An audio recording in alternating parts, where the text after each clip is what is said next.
Minneapolis en pie de guerra es el campo de pruebas de Donald Trump. Nos preguntamos si estamos hablando de seguridad o de autoritarismo, y estamos hablando del coste social, pero también del impacto económico que tienen las redadas y de cómo todo esto va mucho más allá de un mero debate migratorio. Mientras tanto, esta es una de las cuestiones que tenemos en el foco en un día como hoy, pero también vigilamos atentamente la debilidad del dólar, máximos históricos a su vez que está marcando el oro a tenor de esa debilidad de la divisa estadounidense, y cómo se van tejiendo nuevas alianzas. Si hablamos de un posible acuerdo que se anunciará en breves entre la Unión Europea y la India, hablábamos hace unos días de Canadá y China, aunque parece que ahora recula Canadá a tenor de las amenazas de Estados Unidos. Veremos también cómo puede impactar esto sobre China, sobre Canadá, sobre sus futuras relaciones y esas alianzas que surgen bajo la necesidad de buscar otros aliados, porque la vieja confiable que era Estados Unidos ha dejado de serlo. Hablamos con Juan Vázquez, doctor en Economía y profesor en la Universidad Camilo José Cela. Juan, ¿qué tal? ¿Cómo estás? Hola, muy buenas tardes. Muchas gracias por acompañarnos. Bueno, enseguida te pregunto por algunas cuestiones económicas, comerciales, como las que estábamos comentando en estos momentos, pero la urgencia, la inmediatez nos lleva inevitablemente a mirar, poner el foco sobre Minneapolis después de lo acontecido este fin de semana. Nuevo ciudadano que fallece en manos de los agentes federales, abatido, Alex Pretty, de 37 años. Un juez está estudiando la legalidad de la operación migratoria de Trump en el estado de Minnesota. La Cámara de Comercio ya ha publicado una carta donde más de 60 empresas, directivos, aseguran la crisis social e incluso económica que empieza a generar esto. Hay mucho miedo y ya sabemos cómo se comporta el miedo y la pérdida de confianza. ¿Cuál es tu visión sobre lo que está ocurriendo en estos momentos? Bueno, yo creo que es un reflejo lo que está pasando, ¿no? Del deterioro de Estados Unidos hacia adentro y hacia afuera también, ¿no? Este es el ejemplo de cómo se está deteriorando hacia adentro, ¿no? Porque al final estamos hablando de una operación federal masiva que desplegó a 3.000 agentes y que acaba generando 2 muertes de civiles estadounidenses en manos de los agentes, ¿no? Al final esto está generando, ¿no? Enfrentamientos sociales, legales, digamos, conflictos entre el gobierno federal y las autoridades estatales y locales, entre digamos, el ICE y la policía local, etcétera. Es decir, está generando digamos, un empuje del autoritarismo dentro de Estados Unidos, pasando por encima de la legalidad y de las instituciones, y a su vez, pues, digamos, debilitando esa legitimidad, ¿no? del aparato estatal, que esto ya no solo a corto plazo, sino que a medio plazo puede tener implicaciones muy, muy duras para Estados Unidos, ¿no? como país a medio plazo, ¿no? Y al final lo que estamos viendo también aquí desde otra perspectiva es algo muy típico de Trump, ¿no? Que no tiene miedo en usar la fuerza de manera descarnada, de manera explícita, ¿no? Esto se ve, por eso digo, en el ámbito tanto internacional, incluso pasando por encima de las instituciones internacionales, de las relaciones, de un poco lo que nos, a lo que estamos acostumbrados hasta hace poco, pasando por encima de esto, y una demostración explícita de fuerza, de poder descarnado, ¿no?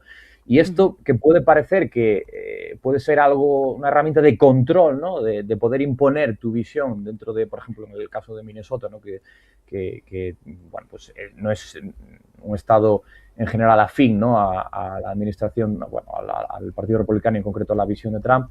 Puede parecer una medida de control, ¿no? A través de la fuerza, pero esto normalmente nunca tiene, digamos, consecuencias positivas. Al contrario, solo lo que hace, como comentabas ahora, es romper, ¿no? el tejido social, provocar más protestas, probablemente reacciones más desmedidas y más caos, al fin y al cabo, ¿no? Lo que hace es debilitar en medio plazo la sociedad estadounidense y el Estado estadounidense, ¿no? Algo que se está viendo también hacia afuera, ¿no? Es decir, la forma de actuar de la administración Trump, tanto hacia adentro como hacia afuera, tiene patrones muy similares. Por eso estamos viendo esta degradación, ¿no? de la gestión del poder.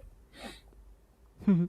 Desde luego, la gestión del poder, autoritarismo, como bien indicabas, cómo se está utilizando esa fuerza de una forma desmedida, nos decías descarnada, y cómo está debilitando efectivamente el componente social a toda la sociedad estadounidense, pero también incluso cómo puede debilitar la confianza internacional, ya no solo por la imprevisibilidad comercial de la que hemos hablado en tantas ocasiones, sino por la propia imprevisibilidad de política interior en Estados Unidos. Claro, pues aquí surge, ¿no? Si estamos ante pues una simple política migratoria o va mucho más allá, ¿no? Donde está también el límite legal entre la seguridad interior y la vulneración de los derechos civiles. Mientras tanto, también hoy es protagonista el dólar, también lo es el oro, y de hecho podemos decir que un movimiento de uno está impulsando el del otro. Vemos una debilidad en el dólar, esa debilidad también hace que el capital migre hacia otros activos. El oro además está en esa condición de activo refugio, no solo por riesgos geopolíticos, sino también por otros componentes. La debilidad del dólar, como decimos, es uno de ellos. ¿Qué nos dice la caída del dólar sobre la credibilidad del actual marco monetario estadounidense? Y también hasta qué punto, Juan, tiene sentido hablar de una intervención de la Fed en el yen, o en el marco de que esto también está pudiendo erosionar, ¿no?, el movimiento del dólar. Claro, aquí hay mucho ruido, ¿no?, en todo lo que tiene que ver con el dólar, porque están actuando muchos factores a la vez, ¿no? Algunos que son más de coyuntura, de corto plazo, y otros que son más estructurales, ¿no?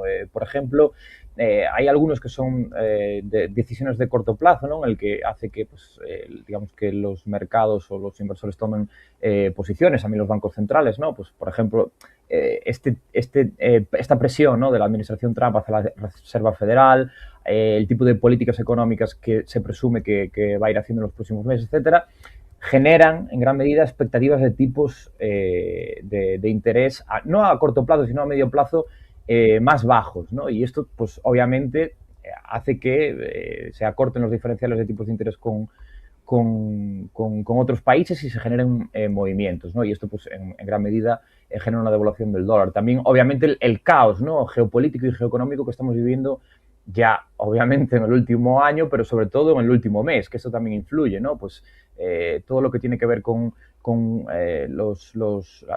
que tenía que ver con Groenlandia, ¿no? Pero en general, todas esas tensiones a nivel internacional, después, digamos, los mensajes que vienen desde fondos de inversión, desde las autoridades europeas, desde la propia China, etcétera, bueno, digamos, diversificar, ¿no?, más allá del dólar, y de que pues ya no solo a corto plazo, sino que a medio plazo, pues es importante el buscar, pues, activos refugio que no solo sean el dólar o los bonos del Tesoro de Estados Unidos, ¿no? Y el ejemplo del oro, pues, creo que es muy claro. No solo eso, sino también, pues, ¿no?, por ejemplo, otras divisas, otros activos también, como por ejemplo la plata, etcétera, ¿no? Es decir, una recomposición de carteras, ¿no? Y al final, digamos que es una mezcla de cuestiones a corto, deterioro institucional también de Estados Unidos, ¿no?, la imprevisibilidad tanto interna, como decíamos antes, como externa, interna también vinculada a la Reserva Federal, externa vinculada a las decisiones de geopolítica, etcétera, etcétera, ¿no? Y en general, pues, esto obviamente, digamos, que provoca, digamos, una devaluación del dólar a corto plazo, pero sobre todo, con una visión de largo plazo, esto lo que hace es deteriorar, y probablemente deteriorar por primera vez y de verdad, lo que puede ser la hegemonía del dólar a medio y largo plazo. Esto que no quiere decir que mañana el dólar no vaya a ser la principal divisa reserva o la principal moneda a nivel mundial, sino que esto acelera ese deterioro, ¿no?, a largo plazo, ¿no? Y que, bueno, pues al final digamos, los bancos centrales de otros países, las grandes potencias, los fondos de inversión, etcétera, intenten buscar alternativas a medio plazo, y que esas alternativas, pues, vayan ganando peso y vayan deteriorando el peso del dólar. Ya digo, eso no quiere decir que mañana vaya el dólar a dejar de ser una de las monedas más fuertes del planeta, ni siquiera, ¿no?, la moneda de reserva, pero sí que deteriora ese papel, ¿no?, que ha tenido en los últimos años. Y pues cada vez que la administración Trump se toma una decisión, como por ejemplo, ¿no?, el tema de Groenlandia, la cuestión de la Reserva Federal, etcétera, pues eso presiona digamos, a que los actores intenten diversificar, aunque no hay una alternativa clara, que ese es el gran problema, ¿no? Claro. Y con respecto a lo que comentabas, si quieres, lo de Japón, simplemente yo creo que más que una intervención directa de la Reserva Federal, Aquí, por ejemplo, la Reserva Federal de Nueva York creo que ha mandado un mensaje muy claro diciendo que, bueno, pues está vigilando que no haya movimientos desordenados y básicamente que no se va a oponer a una intervención de Japón en el yen, ¿no? Y esto al final lo que manda es un mensaje de tranquilidad a los mercados, manda un mensaje de que pues, a Estados Unidos no le importa demasiado, ¿no? Que el dólar se debilite siempre que sea de manera ordenada, etcétera, ¿no? Yo creo que esa es probablemente la clave, ¿no? Y que pues veamos una salida también durante estos últimos días hacia el yen de nuevo. Bueno, y además sabemos que un dólar más débil pues puede mejorar la competitividad exterior. En muchas ocasiones eso se ha buscado. Claro, la cosa es hasta qué punto eso erosiona, ¿no? La condición del dólar como refugio o cuál sería su valor a largo plazo. Como nos decías, no hay una alternativa clara a esa hegemonía del dólar, simplemente estamos hablando de un deterioro que se podría acelerar, no de una pérdida de esa hegemonía. Mientras tanto, hay una noticia que también nos ha llamado poderosamente la atención. Si hace una semana Donald Trump decía que le parecía muy bien que Canadá se buscase las castañas, por así decirlo, y firmase acuerdos con China. Este fin de semana vimos un cambio de paradigma y ahora pues ya el primer ministro canadiense Mark Carney ha confirmado que Canadá no buscará ese acuerdo de libre comercio con China. Se citan las amenazas de Donald Trump de imponer aranceles de hasta el 100% si se alcanzará ese acuerdo entre ambos países. ¿A qué se debe este cambio de rumbo, tanto por parte de Donald Trump, que en un principio decía que le parecía bien, como el cambio también de tuerca de Mark Carney? Sorprende bastante porque Mark Carney siempre ha sido bastante incisivo con Donald Trump, que en este momento ceda a la presión, o al menos esa es la imagen que se traslada. Bueno, yo creo que más que un giro ¿no? Un cambio brusco de dirección por parte de Canadá en este sentido, lo que creo que hay es un matiz, ¿no? Y al final creo que lo que viene a decir en la práctica es que no va a firmar un tratado de libre comercio con China, ¿no? ni un acuerdo más general, sino más bien bueno, pues acuerdos específicos para problemas concretos, ¿no? Esto está muy vinculado al discurso que tuvo en Davos, ¿no? Que venía a decir que, bueno, pues con países con los que no tenemos muy buena relación o no tenemos, digamos, vínculos históricos fuertes, pues se puede negociar en temas concretos, ¿no? Para políticas concretas y problemas concretos. Y creo que eso tiene que ver con eso, ¿no? Eso por un lado, ¿no? Porque le da margen, digamos, las negociaciones que tiene con China para decir que no hay un acuerdo general, sino que son cuestiones menores, ¿no? Específicas. Y sobre todo de cara a Estados Unidos, primero, obviamente, porque al final la integración comercial a día de hoy entre entre Canadá y Estados Unidos es muy fuerte y Canadá depende en gran medida del comercio con Estados Unidos y por lo tanto pues no quiere volver a entrar en una escalada de tensión y de aranceles con la administración Trump y sobre todo porque pues, a corto plazo está digamos la negociación, ¿no?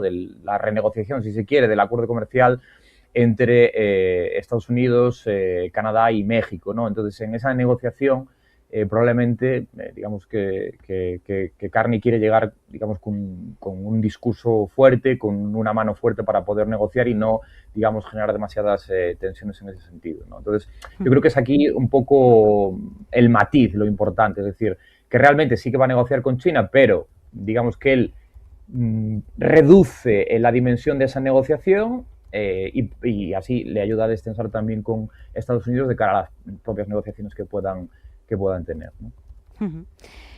Sí, es una forma, pues como bien dices, ¿no? De intentar limar asperezas, no enfadar tanto quizás a Estados Unidos, redimensionar ese propio acuerdo con el gigante asiático. Una última cuestión, con la mirada puesta en China, sabemos que se ha decidido iniciar una investigación al general Zhang Youxia. Se habla pues de un alto general que era mano derecha de Xi Jinping, uno de sus aliados más cercanos. Se habla de purga, hablaríamos de una purga clásica o puede haber algo más, una señal de inseguridad interna en el liderazgo de Xi. ¿Está Xi intentando reforzar su control con esto? ¿Revela algún tipo de fisura en la cúpula del régimen? ¿Cuál es la interpretación? Sí, probablemente es una tendencia que estamos viendo ya pues, desde hace tiempo, probablemente desde la llegada de Xi Jinping al poder hace más de una década, en la que bueno, pues lo que busca es cada vez controlar más espacios de poder, ¿no? Y que al final gire en torno digamos, el país gira en torno a su figura. Hay que tener en cuenta que Xi Jinping es el líder supremo del país, es el secretario general del Partido Comunista, que es, digamos, el órgano más importante del país, es también el presidente de la Comisión Militar Central y además también tiene, digamos, el liderazgo de la jefatura del Estado, ¿no? Al ser presidente de la República Popular de China. Y en concreto, detrás de él, dentro de la Comisión Militar Central, que al final es quien controla el ejército del país, el Ejército Popular de Liberación, estaba el general que ha sido purgado. Y este general, además, el general Zhang, digamos que era una figura muy fuerte, era el vicepresidente senior ¿no? dentro del aparato del ejército, tenía ya, digamos, un bagaje muy importante, tenía experiencia en guerra, digamos, tenía vínculos personales también con el propio Xi Jinping, y al final también tenía digamos, un control muy importante, ¿no? En el día a día del propio ejército, ¿no? Digamos que en la práctica es el máximo mandatario a la hora de gestionar el ejército, ¿no? Aunque obviamente por encima estaba Xi Jinping. Entonces, digamos que al quitarse de en medio esta figura, Xi Jinping realmente lo que quiere es probablemente controlar todavía más el aparato militar y, digamos, al quitarse de en medio a Zhang, pues realmente se quita una figura muy importante, debilita, ¿no? Esos aparatos dentro del ejército y, pues al final, es su figura la que cubre estos espacios, ¿no? Esos vacíos de poder que deja la figura de Zhang. Realmente, pues al final es más centralización de poder dentro del propio ejército, ¿no? Más todavía, en general, dentro de la figura de Xi Jinping.